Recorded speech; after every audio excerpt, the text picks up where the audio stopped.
자, 안녕하세요. 네, 정신간호학 강의하고 있는 김희영입니다. 자, 우리 이거 하기 전에 우리 정신간호학 때문에 국시에 떨어졌다는 얘기 들어보신 분 있어요, 없어요? 없지요? 네, 정신간호학은 세월이 흘러도 배신을 하지 않는 과목입니다. 그럼 무조건 쉬우냐? 그런 것 같진 않아요. 그죠? 또 헷갈리는 게 몇 개 있어요. 헷갈리는 게 이제 한번 정리해 보자면 이제 가장 큰 게 약물이죠. 그죠? 약물이 외우기도 그렇고 안 외우기도 그렇고 그래서 좀 반은 포기하다 보니까 약물이 꼭 시험 문제 나오더라. 그래서 약물이 좀 골치 아프다 라고 하는 친구들이 좀 많이 있고요. 그 다음으로 헷갈리는 게 또 역사. 그러니까 역사는 헷갈릴 거 하나도 없는데 여러분이 공부를 안 하셔서 그래요. 그러다 보니까 마음 헷갈리고 있습니다. 그런데 공부를 해도 헷갈리는 거 있어요. 그게 뭐냐면 방어기제. 그렇죠? 방어기제는 분명히 한다고 하는데도 나오면 헷갈려요. 그래서 그냥 그때그때 상황 봐서 맞기도 하고 틀리기도 하고 또 그 다음에 또 문제 또 똑같은 문제 풀면 또 틀리고 뭐 이런 게 좀 방어기제. 이쪽 부분이 많이 헷갈릴 거예요. 예, 이런 것들이 있고요.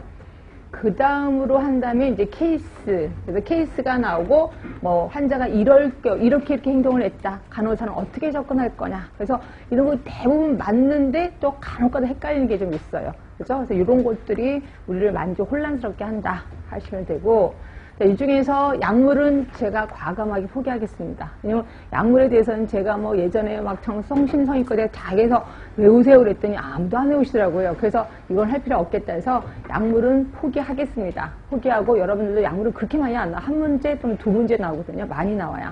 그러니까 이거는 그냥 포기하자. 근데 저는 제공을 할 겁니다. 여러분들이 저는 약물도 할 거예요 라고 하면 제가 제공을 해서 약물 하시면 될 것 같고요. 근데 저는 약물에 그렇게 투자는 많이 안 하겠습니다. 이런 거 아시면 되고, 역사도 제가 제공은 하겠습니다. 제공하는데 이것도 포기하실 분은 하셔도 뭐 어떻게 할 수가 없다. 자, 방어기제는 포기하지 마세요. 그러니까 방어기는 하긴 하는데 헷갈리는 게 몇 개 있어요. 오늘 유의물에도 헷갈리는 것들이 몇 개 써놨는데 그거에 너무 집중하지 말라는 거예요.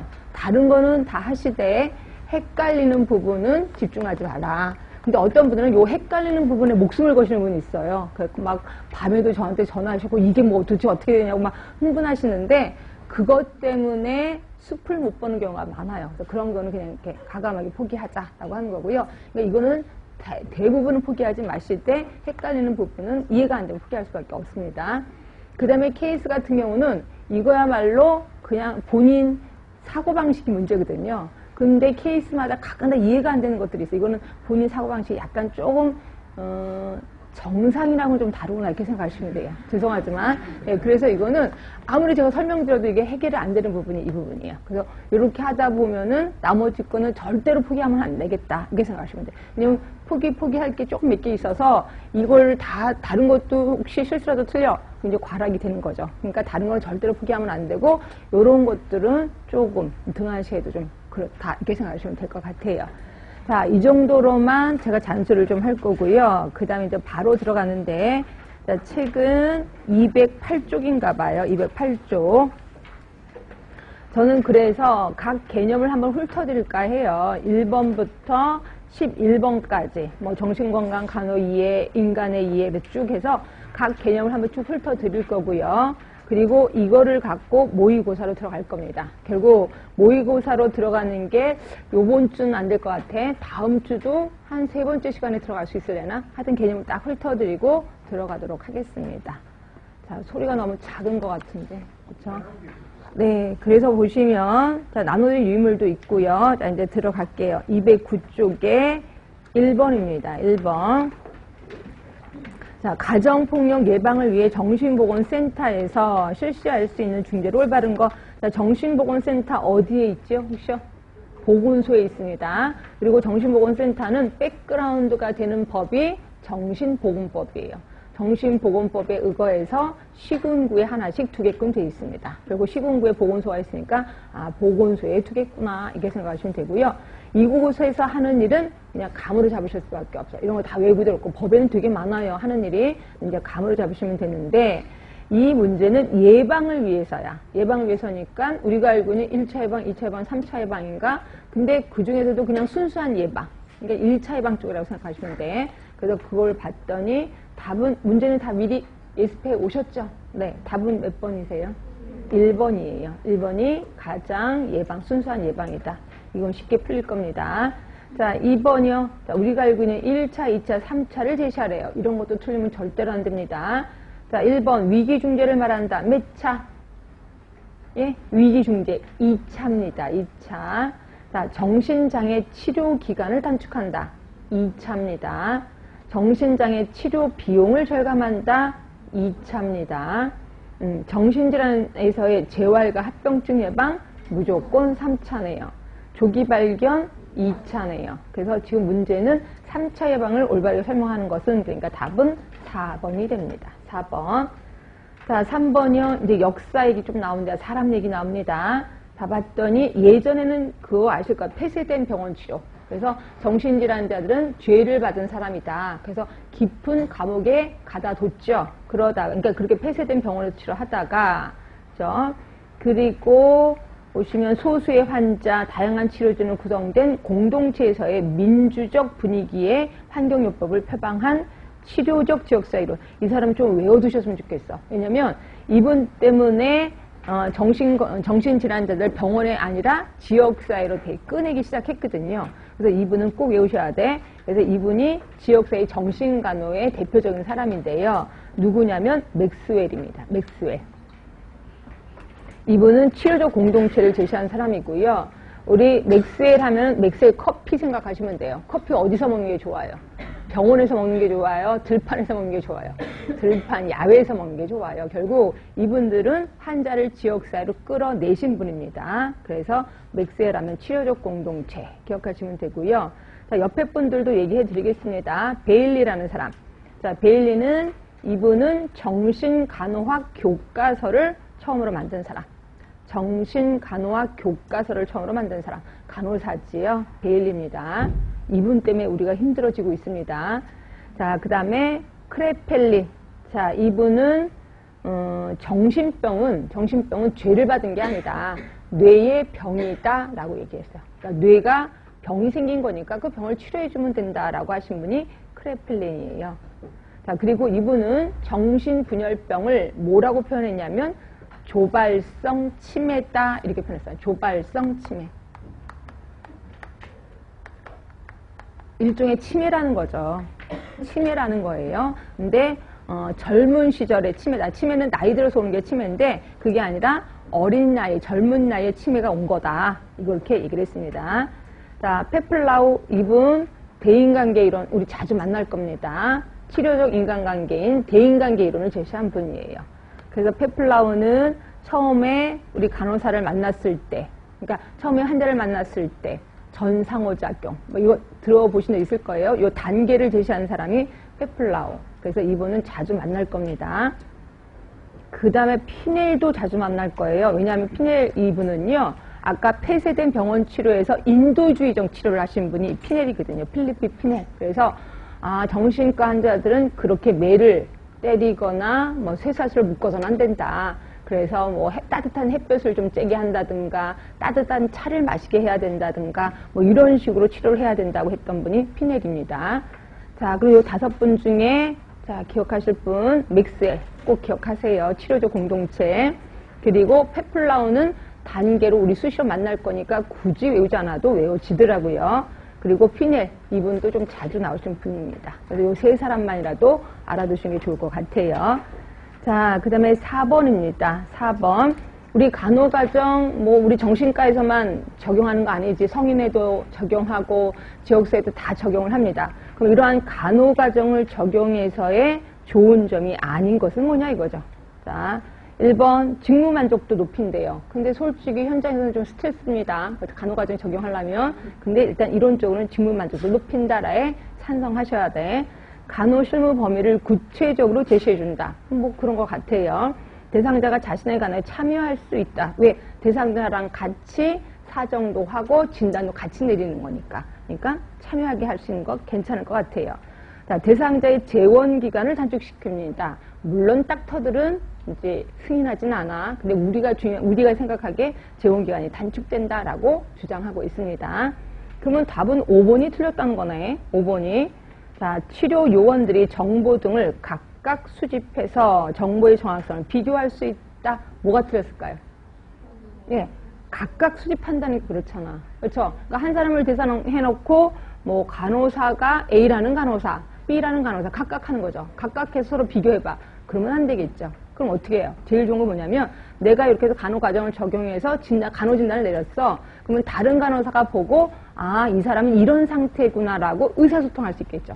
굳이 이 환자에 대해서 이렇게 얘기 안 해도 간호 진단만 딱 내는 거 보고 아, 이 사람 이렇구나라고 대화가 된단 말이에요. 결국 치료 요원들 간의 대화가 가능하다는 거죠.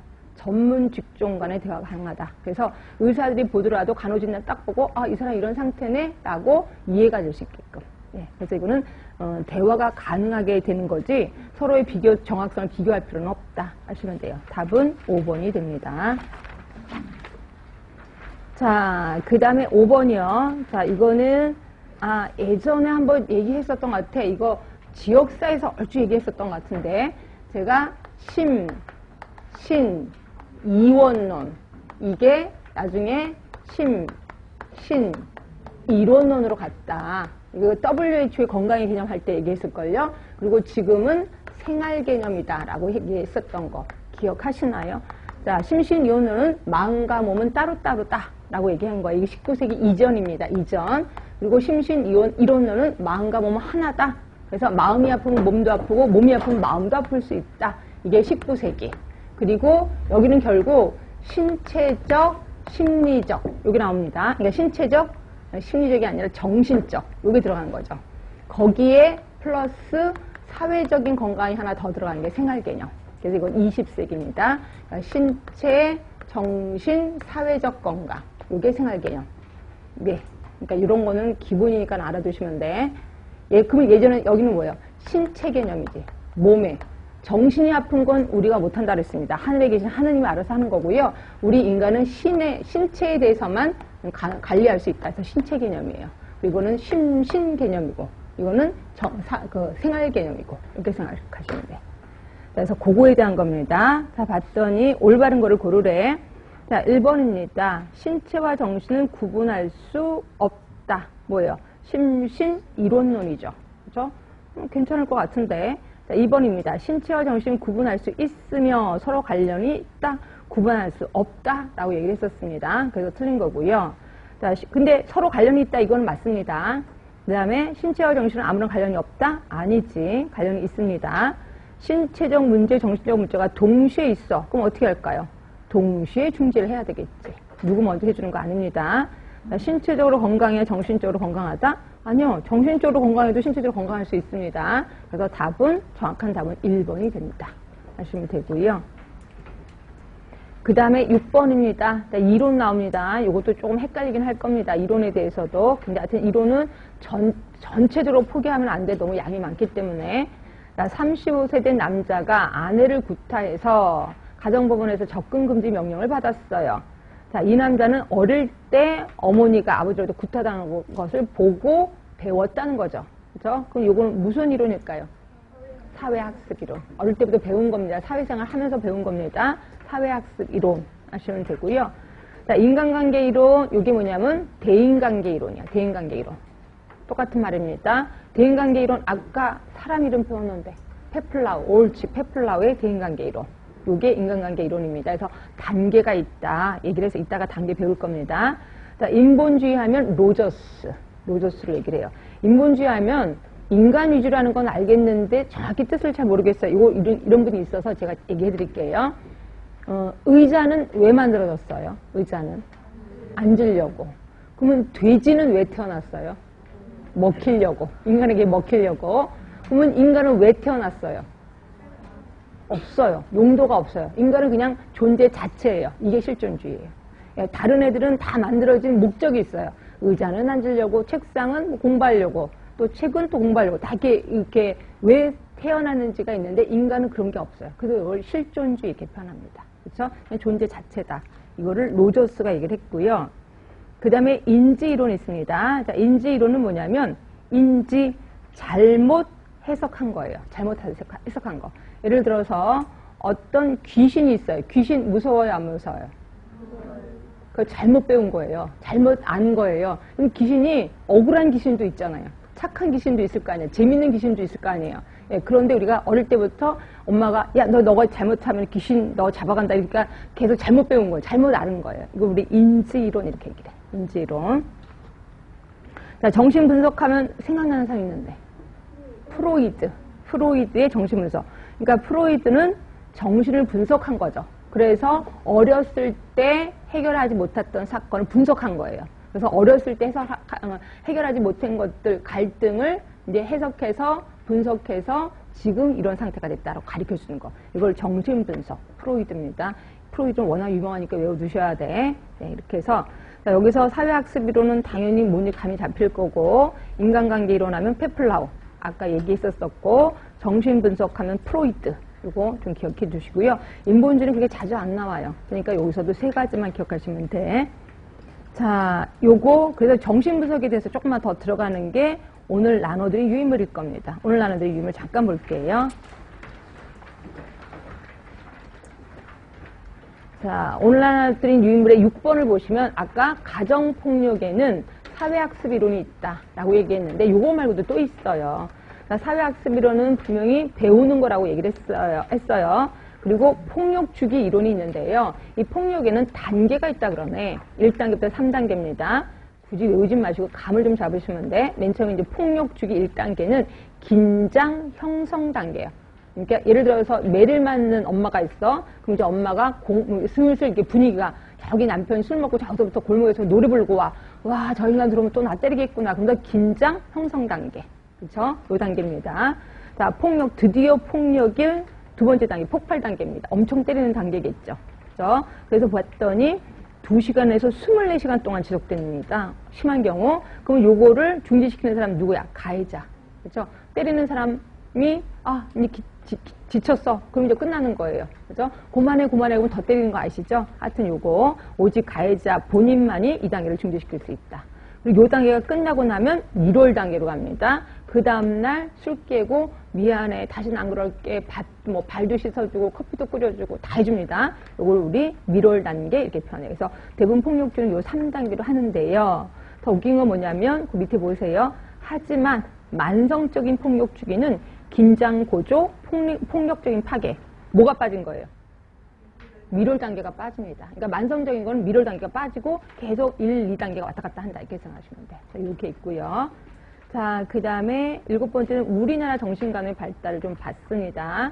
요거는 맨 처음, 그러니까 우리 일제시대 때는 폐쇄병동, 격리, 억제를 사용했고요. 그 다음에, 우리나라는 아니지만 53년에, 이건 좀 외우셔야 돼. 항정신성 정신병 약물이 개발돼서, 요 약 이름이 혹시 뭔지 아세요? 클로로프로마진. 그러니까 최초의 약입니다. 최초의 약. 그러니까 그전에는 감금해 두고 난리를 쳤는데 드디어 약이 개발이 된 거예요. 이렇게 약이 개발되면서 어떤 일이 벌어졌냐면 이제는 환자를 병원에 둘 필요가 없죠. 왜? 약 줘서 퇴원시키면 되는 거니까. 결국 지역사회로 나가기 시작합니다. 이것 때문에. 그래서 항정신성 약물 53년 오늘 워낙 유명해서 구구단으로 치면 2단입니다. 2단. 2는 2는 이겁니다. 아주 기본이니까 외워두셔야 돼. 자, 그리고 우리나라로 다시 오셔서 70년에 대한간호학회 창립됐고, 우리나라가 이렇게 학회가 창립되고 정신간호학회 창립됐는데 95년에 정신보험법이 제정됐어요. 그러니까 우리나라는 법이 조금 늦게 제정이 됐습니다. 95년에 정신보험법 제정. 이거 지역사회에서는 95년에 또 무슨 대박인 게 있었었는데 기억하세요? 지역사회에서는? 응? 국민건강증진법 그리고 보건소법이 지역보험법으로 바뀌네. 그래서 95년은 우리나라가 좀 많은 법이 만들어졌다 이렇게 생각하시면 되고요. 그리고 2004년에 이제 정신 전문 간호사 제도가 만들어졌습니다. 그래서 2006년에 최초의 정신 전문 간호사가 배출이 됐다 이렇게 생각하시면 되고요. 자, 하여튼 역사, 하여튼 여기서 외우실 건 53년이에요. 클로로프로마진 나중에 또 나올 겁니다. 그리고 우리나라는 95년에 정신보험법 제정됐다는 거. 자, 아까 정신분석 프로이드, 그러니까 정신분석에서 프로이드가 사용한 단어들이 있어요. 제가 단어들에 대해서는 제시 안 했습니다. 여러분 머릿속에 있을 것 같아서. 자, 1번 어떤 의식적인 선별이나 검열 없이 떠오르는 생각을 언어화한 거. 그러니까 무슨 뭐 한 단어를 얘기했어. 이 단어를 얘기하는 순간 막 떠오르게 하는 거. 이걸 뭐라고 할까요? 응? 자유연상. 그래서 어떤 단어를 딱 얘기했을 때 무조건 떠오르는 이 단어를 얘기해 주세요. 그러면 막 혼자 얘기하게끔 해. 이걸 자유연상 이렇게 얘기를 합니다. 자, 자유연상 시 환자가 정신 내적 갈등에 대해서 표현하는 거야. 그러니까 막 단어를 얘기하다가 어느 순간에 딱 말을 멈춰요. 그렇죠? 그러고 나서 왜 무슨 일이 있어요? 그럼 대답 들어 가만히 있어요. 이거 우리 뭐라고 하냐면 저항이라고 합니다. 저항. 그러니까 환자가 어떤 단어를 생각하는 순간 아픔이 딱 온 거죠. 생각이 난 거죠. 그래서 대답을 안 하고 가만히 있어. 침묵 또는 어떤 때는 분노를 표현합니다. 이걸 우리 저항이라고 표현합니다.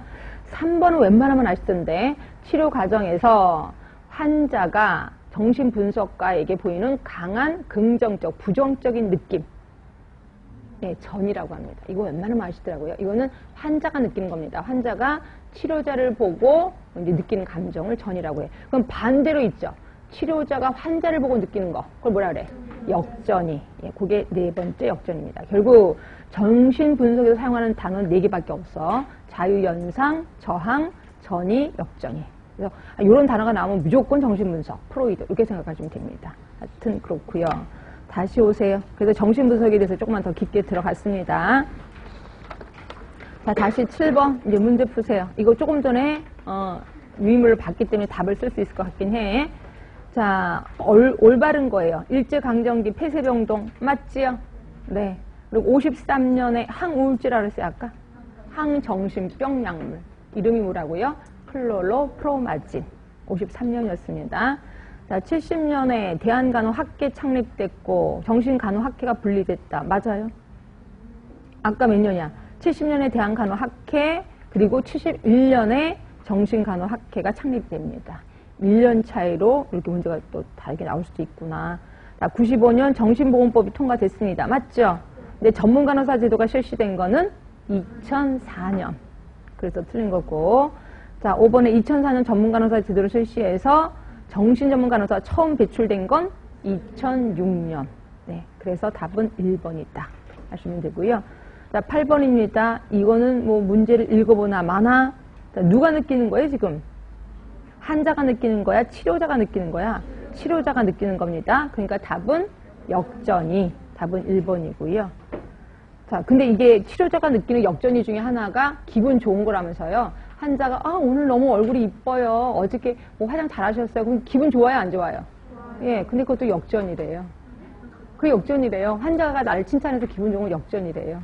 그럼 환자가 칭찬해도 기분 나빠야 되나? 아직 감정이 흔들림이 없어야 돼. 하여튼 그렇습니다. 하여튼 답은 1번이고요. 자, 9번입니다. 이건 느낌인데, 자, 정신건강과 정신질환이라는 단어가 현대사회 강범위에 사용되고 있으나 엄밀하게 어떠한 인간행동의 양상이 정신건강 또는 정신질환의 상태인지 관해서는 학자들 간에도 의견 차이가 있다. 자, 이 중에서 정신건강, 솔직히 정신건강이 있고 정신질환이 있는데 어떤 게 더 포괄적인 개념일까요? 정신건강이 훨씬 포괄적인 거야. 거기 안에 정신질환이 들어있는 거고요. 이 중에서 정신건강의 개념을 가장 잘 올바르게 설명하고 있는 거. 이건 느낌인데 뭐. 답은요? 네? 5번이죠. 다른 거는 아닌 것 같아. 답은 5번입니다. 이건 느낌입니다. 자, 10번 드디어 요거 나오네요. 대인관계. 자, 대인관계. 모두 4단계라 그랬어요. 누가 얘기했다 그랬지? 페플라우가 맨 처음에 전 상호 단계, 그러니까 전 상호적 단계. 처음 만나기 전입니다. 전 상호적 단계. 두 번째가 OT 단계. 이때 이제 환자 처음 만난 겁니다. 이걸 초기 단계라고 해. 그 다음에 활동 단계. 그 다음에 4번째가 종결 단계. 그래서 페플라우는 요 4단계를 제시했습니다. 결국 자, 그러니까 여러분들 공부 어떻게 하시면 전상호적 단계에서는 무슨 일을 해야 될지, OT 단계에서는 무엇을 해야 될지 이런 거를 감을 잡으시면 되는 거예요. 그러면 전상호적 단계에서는 환자를 만나기 전이야. 그럼 어떻게 할까? 무슨 행동을 할까요? 나에 대해서 생각을 해야 돼. 간호사 스스로 나는 어떤 성격을 갖고 있고 나는 어떤 개념을 갖고 있고 이런 걸 다시 한번 확립을 해야 돼요.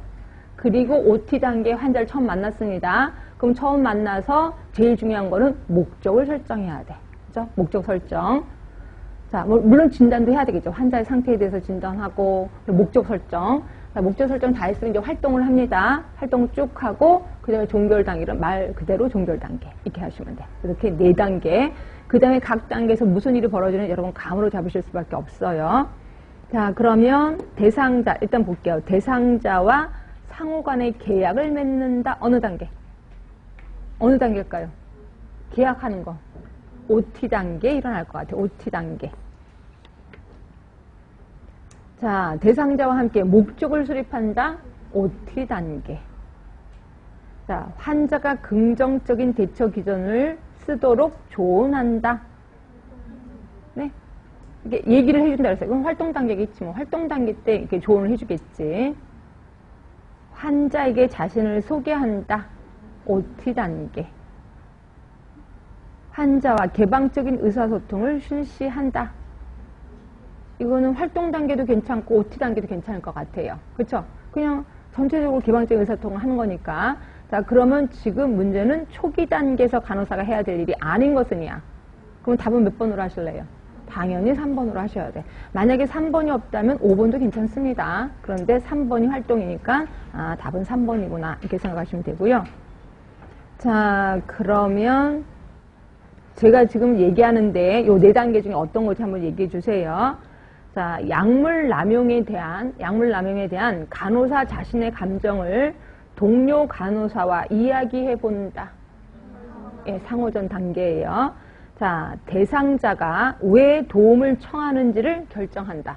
결국 대상자의 문제점을 결정하는 거죠. 무슨 단계일까요? OT 단계예요. 그렇죠? 문제를 결정하는 거. 자, 그리고 고통 경감, 또 새로운 기술을 가르쳐 준다. 활동 단계. 자, 그 다음에 간호사가 자기의 전문적인 강점, 한계점에 대해서 분석한다. 예, 이거 상호전 단계 하시면 되고. 하여튼 이런 식으로 해서 좀 감을 잡으시면 돼. 하여튼 10번의 답은 3번이었고요. 자, 11번 사람 이름 또 나오네요. 자, 이거는 인도주의적 입장에서 물어보나 뭘 것 같아요. 인도주의적. 예, 5번이죠. 필리피 피넬. 이 사람은 인도주의적이라고 얘기했었습니다. 햇빛, 신선한 공기 이런 데에 외출을 하는 게 좋겠다라고 한 거고요. 그럼 나머지 사람들. 자, 1번입니다. 아돌프 메이어, 정신생물학의 창시자.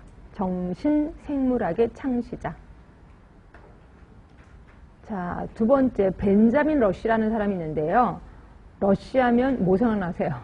러시앤 캐시 이런 거 생각났잖아요. 근데 이 사람은 정신의학의 아버지예요. 정신의학의 아버지인데 이 사람은 정신과 환자를 어떻게 치료를 해야 되냐고 했냐면 출혈, 피를 흘리게 하는 거예요. 그리고 되게 이게 회전의자에 앉혀서 의자를 막 빨리 돌려서 환자가 막 정신없게 만들어. 그렇죠? 그럼 정신을 차리게 된다. 이렇게 얘기했고요. 그리고 또 하제, 설사약을 줬어요. 설사를 막 하게 나면 정신이 쭉 우리 기운이 없잖아. 예? 그러니까 이거예요. 정신 환자가 난폭하니까 하제, 설사약을 먹이는 거야. 그럼 설사 너무 많이 하니까 축 늘어지잖아. 그럼 정신을 차렸다라고 보는 거예요. 하여튼 이게 러시입니다. 그러니까 이게 강한 자극을 줬다. 이렇게 생각하시면 돼. 러시. 그 다음에 블로일러. 자, 블로일러는 정신분열증이라는 용어를 최초로 사용한 사람이에요. 지금은 조현병이라고 바꿨잖아요. 근데 정신분열증이라는 용어를 최초로 사용한 사람은 블로일러. 자, 4번째, 린다 리차드스. 이 사람도 조금 나오긴 하는데, 나올 수밖에 없는 게 최초의 정신간호사예요. 그래서 린다 리차드스는 좀 시험에 나올 수도 있습니다.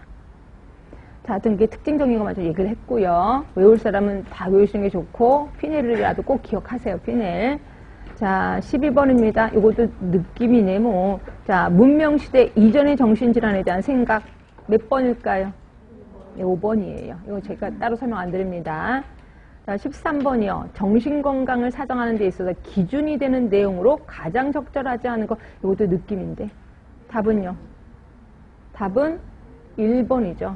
나머지 2번, 3번, 4번, 5번은 예, 정신건강의 기준이 됩니다. 그치?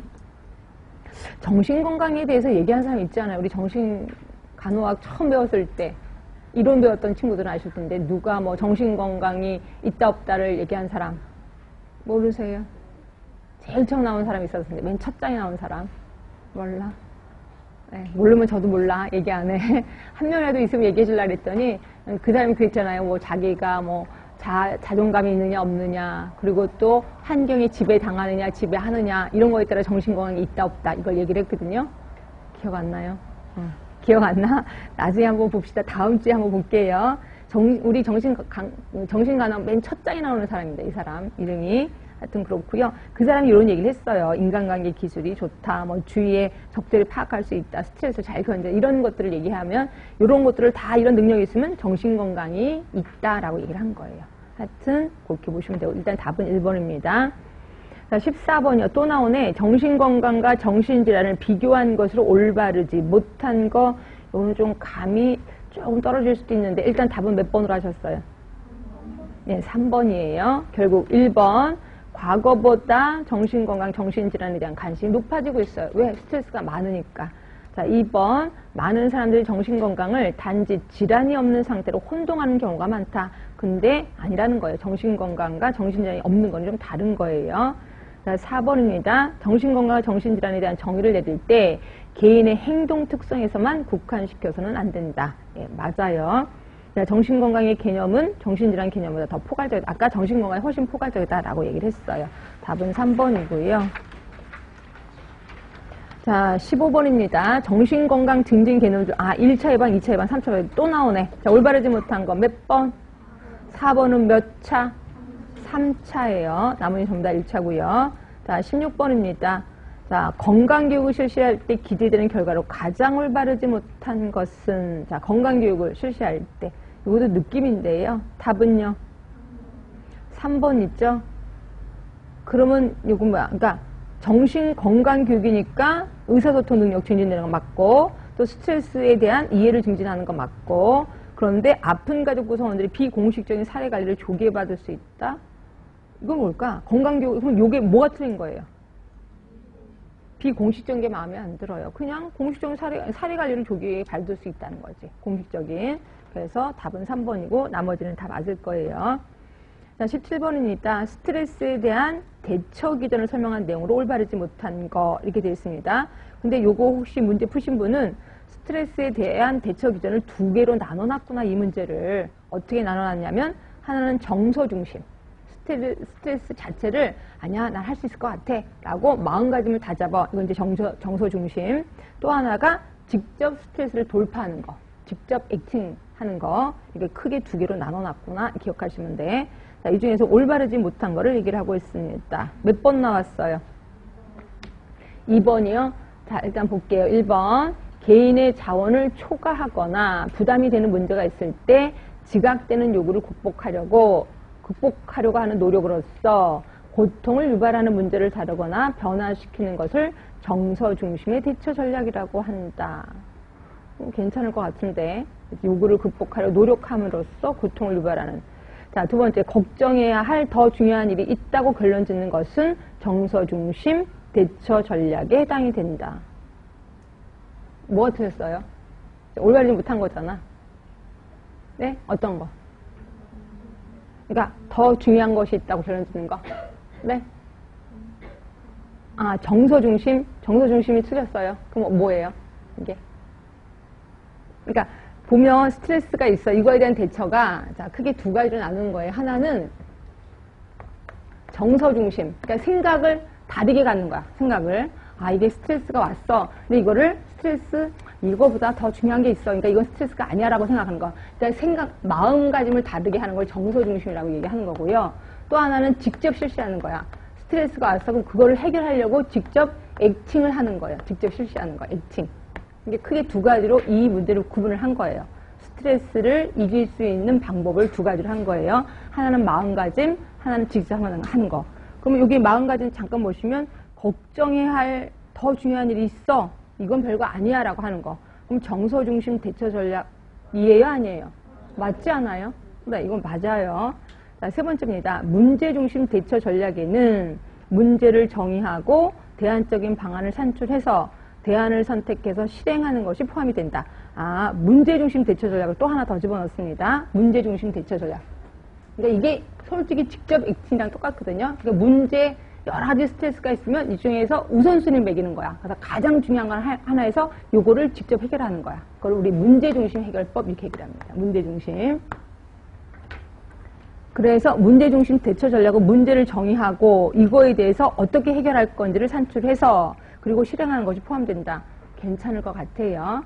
그 다음에 음악 감상, 명상과 같은 행동 전략들은 개인의 정서 반응을 바꿀 수 있는 정서 중심 대처 전략이다. 어떨 것 같아요? 예, 음악을 들으면 조금 마음이 풀어지죠. 이러면서 마음이 좀 편안해지니까 스트레스를 다시 생각해 볼 수도 있는 거. 이것도 괜찮을 것 같아.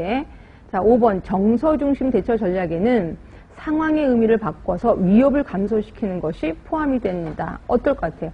상황을 바꾸는 게 아니라 상황의 의미를 바꿔. 상황의 의미를 바꾼다는 거야. 이게 스트레스라고 생각했는데 스트레스가 아니라고 의미를 바꾸는 거지. 예, 그렇게 해서 위험을 감소시키는 것이 포함된다. 어떨 것 같아요? 예, 몰라. 지금 계속해서 그럼 5번이 답일 것 같은데 갑자기 5번도 아니고 그럼 도대체 다시 처음부터 시작해야 돼. 자, 일단 5번이 맞아요, 틀려요? 맞아요. 5번 맞습니다. 그럼 다시 1번 올라갑시다. 자, 개인의 자원을 초과하거나 부담이 되는 문제가 있을 때 이거를 지각하는 요구를 극복하려고 노력함으로써 고통을 유발하는 문제를 다루거나 변화시키는 거. 이게 정서 중심인가요? 아니죠. 이거는 그냥 직접 실시하는 거야. 아, 제가 돈이 모자라 스트레스를 받아. 그러면 돈을 벌기 위해서 뭔가 행동을 해. 그럼 이거는 직접 실시하는 거지. 눈에 보이시죠? 답은 1번입니다. 그래서 여러분들 쭉 문제를 읽어갈 때 이거는 조금 위험한 지식이긴 하지만 쭉 읽어갈 때 끝까지 가도 답이 없어. 다시 1번으로 올라가세요. 1번이 되는 문제 답이더라고요. 꼭. 여러분들이 꼭 1번이 답인 걸 놓쳐요. 그거 희한하더라고요. 다시 올라오면 1번이 답입니다. 그래서 답은 1번이고요. 요건 조금 많이 힘들어 하셨습니다. 스트레스 대처 기정. 자, 18번이요. 자, 대기업에 다니는 P씨가 승진을 했는데 그 다음부터는 뒷골이 당긴다고 호소했어요. 자, 올바른 간호중재가 아닌 것은 예, 이렇다고 즉시 정신분석 치료를 할 필요는 없지요. 나머지는 다 맞고요. 자, 이렇게 해서 우리 1장 끝났고, 그러니까 1장에서는 역사 얘기에 좀 유명한 사람도 외워야 되겠다. 다시 한번 대인관계 이론, 페플라우, 그 다음에 인도주의적 치료한 사람, 피넬, 이거 하시려면 최초의 간호사, 정신간호사, 린다 리차드스, 네, 그리고 최초의 항정신병 약물을 몇 년 개발됐죠? 53년. 무슨 약? 클로로프로마진. 네, 그런 것들은 좀 알고 계시는 게 좋습니다. 자, 그럼 이제 인간의 이해. 그래서 요거 조금 많이, 이것도 많이 외워야 되는데, 이거야말로 좀 포기하시면 절대로 안 되는데, 일단 인격이라 하면 어쩌고저쩌고 써 있습니다. 다음 주장한 학자들과 그에 대한 이론 외우셔야 되는데, 자, 일단 대인관계 이론은 아까 페플라우 있었었죠. 페플라우는 간호사입니다. 근데 의사 쪽에서도 대인관계 이론을 제시한 사람이 있어요. 누구냐면 설리반이요. 설리반이라는 사람 들어보셨죠? 네, 설리반도 대인관계 이론을 얘기했고요. 페플라우도 대인관계 이론. 그건 페플라우는 간호사이고요. 이 두 분이 친하시더라고요. 보니까. 설리반은 의사고 그 다음에 간호사인 페플라우도 똑같이 친하니까 똑같은 의견을 제시한 것 같아요. 하여튼 알고 계시면 되고요. 말러라는 사람은 분리개별화 발달. 분리개별화라고 밑에 동그란 5번 밑에 보이시죠? 예, 분리개별화 이론을 제시하는 사람이 말러예요. 자, 욕구단, 설리반, 아까 대인관계 이론, 대인관계 발달 얘기했고, 욕구단계 분석한 사람 누군지 아세요, 혹시? 이분은 누군지 제가 이름을 말하는 순간 다 알아. 욕구단계. 생안사존자. 생리적, 안전의 욕구. 이거 얘기한 사람. 네, 마슬로우. 요게 욕구단계 분석이에요. 마슬로우입니다. 에릭슨, 이분은 다 알긴 알던데. 뭐예요? 정신사회 이론입니다. 정신사회 이론은 뭐예요? 신뢰성 대 불신감. 들어보셨죠? 네, 그거 에릭슨 거 외우셔야 돼. 워낙 자주 나옵니다. 정신성적 발달 프로이드. 그래서 이분은 구강기, 학문기 얘기했던 분 기억하실 겁니다. 그래서 이것도 틀린 거고, 프로이드 무의식 분석 맞지요? 네, 정신 분석, 무의식 분석입니다. 피아젯 하면은 인지 발달 이론, 인지 발달. 그리고 분리개별화 아까 말한 대로 말러입니다. 자, 여기서 기억하실 분 프로이드 기억하셔야 돼. 그 다음에 에릭슨 기억하셔야 돼. 그리고 설리반은 그냥 이름만 보시면 될 것 같고, 그 다음에 또 나중에 또 할 사람이 있는데 일단 계속해서 들어갈게요. 답은 4번이고요. 자, 2번에 에릭슨 아까 기억하라 그랬죠. 에릭슨은 정신사회라 그랬어요.